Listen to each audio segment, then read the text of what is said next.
The seventh and last voyage of Sinbad the Sailor by Anonymous.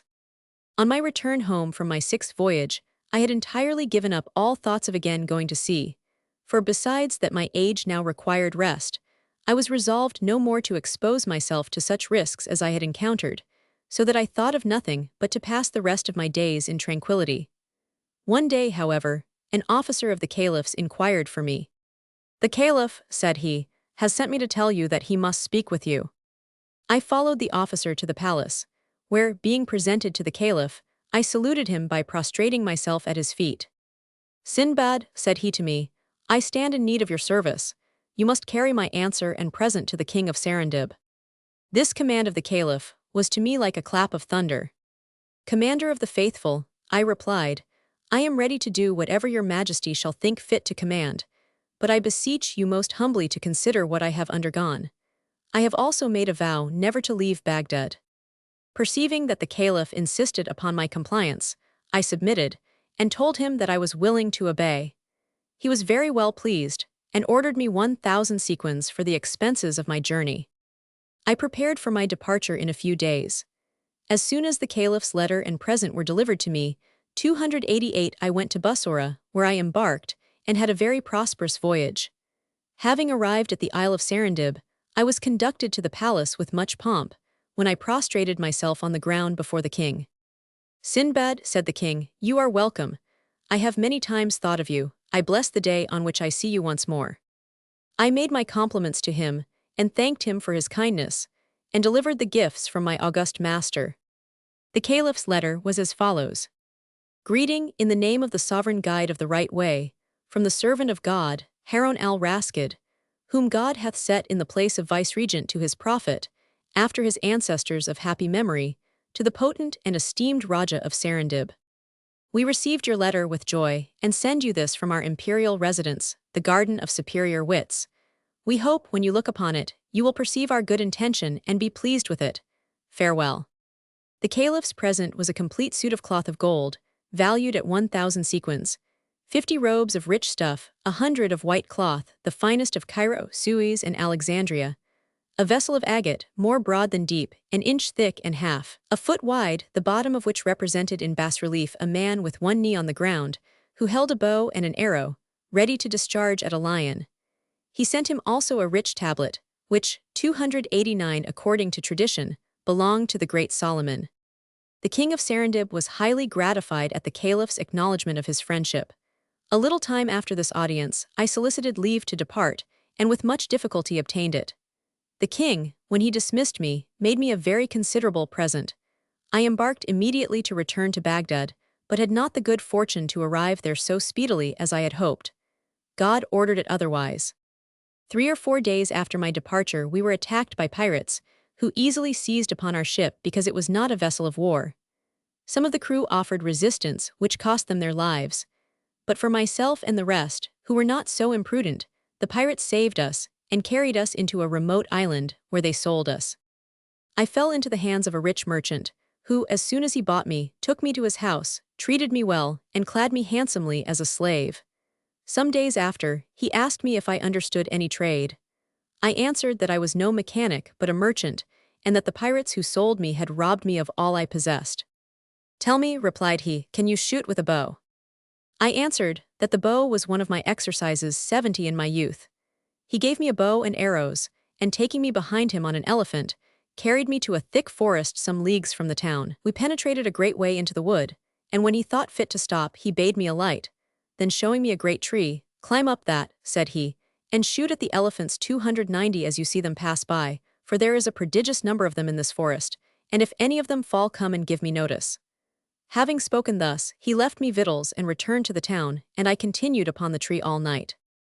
I saw no elephant during the night, but next morning, at break of day, I perceived a great number.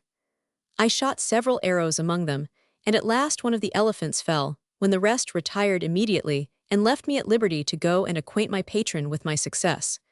When I had informed him, he commended my dexterity and caressed me highly. We went afterward together to the forest, where we dug a hole for the elephant, my patron designing to return when it was rotten, and take his teeth to trade with.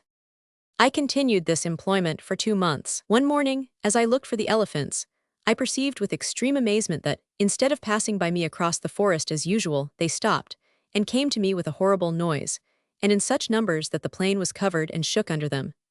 They surrounded the tree in which I was concealed, with their trunks uplifted, and all fixed their eyes upon me. At this alarming spectacle I continued immovable, and was so much terrified that my bow and arrows fell out of my hand. My fears were not without cause, for after the elephants had stared upon me some time, one of the largest of them put his trunk round the foot of the tree, plucked it up, and threw it on the ground. I fell with the tree, and the elephant, taking me up with his trunk, laid me on his back, where I sat more like one dead than alive, 291 with my quiver on my shoulder. He put himself at the head of the rest, who followed him in line one after the other, carried me a considerable way, then laid me down on the ground, and retired with all his companions. After having lain some time, and seeing the elephants gone, I got up, and found I was upon a long and broad hill, almost covered with the bones and teeth of elephants. I doubted not but that this was the burial place of the elephants, and that they carried me thither on purpose to tell me that I should forbear to kill them, as now I knew where to get their teeth without inflicting injury on them. I did not stay on the hill, but turned toward the city, and after having traveled a day and a night, I came to my patron. As soon as my patron saw me, "Ah, poor Sinbad," exclaimed he, "I was in great trouble to know what was become of you. I have been to the forest, where I found a tree newly pulled up, and your bow and arrows on the ground, and I despaired of ever seeing you more. Pray tell me what befell you." I satisfied his curiosity, and we both of us set out next morning to the hill. We loaded the elephant which had carried us with as many teeth as he could bear, and when we were returned, my master thus addressed me: "Hear now what I shall tell you. The elephants of our forest have every year killed us a great many slaves, whom we sent to seek ivory. For all the cautions we could give them, these crafty animals destroyed them one time or other. God has delivered you from their fury, and has bestowed that favor upon you only. It is a sign that he loves you, and has some use for your service in the world. You have procured me incredible wealth, and 292 now our whole city is enriched by your means, without any more exposing the lives of our slaves. After such a discovery, I can treat you no more as a slave, but as a brother. God bless you with all happiness and prosperity. I henceforth give you your liberty, I will also give you riches." To this I replied, "Master, God preserve you. I desire no other reward for the service I had the good fortune to do to you and your city, but leave to return to my own country."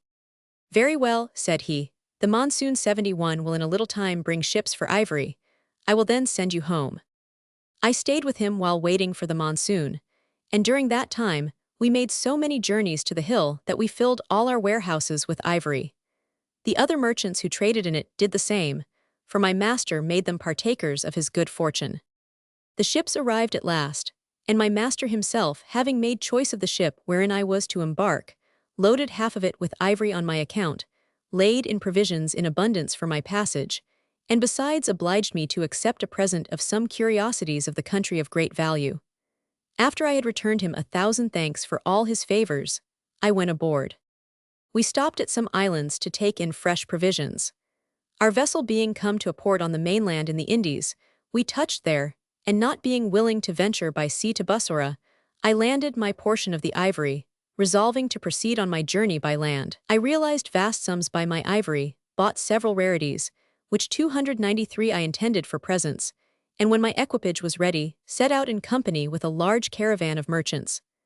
I was a long time on the journey, and suffered much, but was happy in thinking that I had nothing to fear from the seas, from pirates, from serpents, or from the other perils to which I had been exposed. I at last arrived safe at Baghdad, and immediately waited upon the Caliph, to give him an account of my embassy. He loaded me with honors and rich presents, and I have ever since devoted myself to my family, kindred, and friends. Sinbad here finished the relation of his 7th and last voyage, and then addressing himself to Sinbad, "Well, friend," said he, "did you ever hear of any person that suffered so much as I have done? Is it not reasonable that, after all this, I should enjoy a quiet and pleasant life?"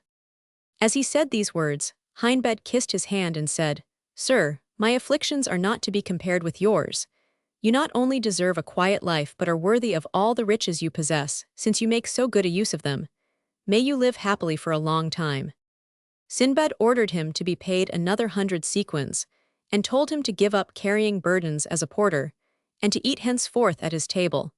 For he wished that he should all his life have reason to remember that he henceforth had a friend in Sinbad the sailor.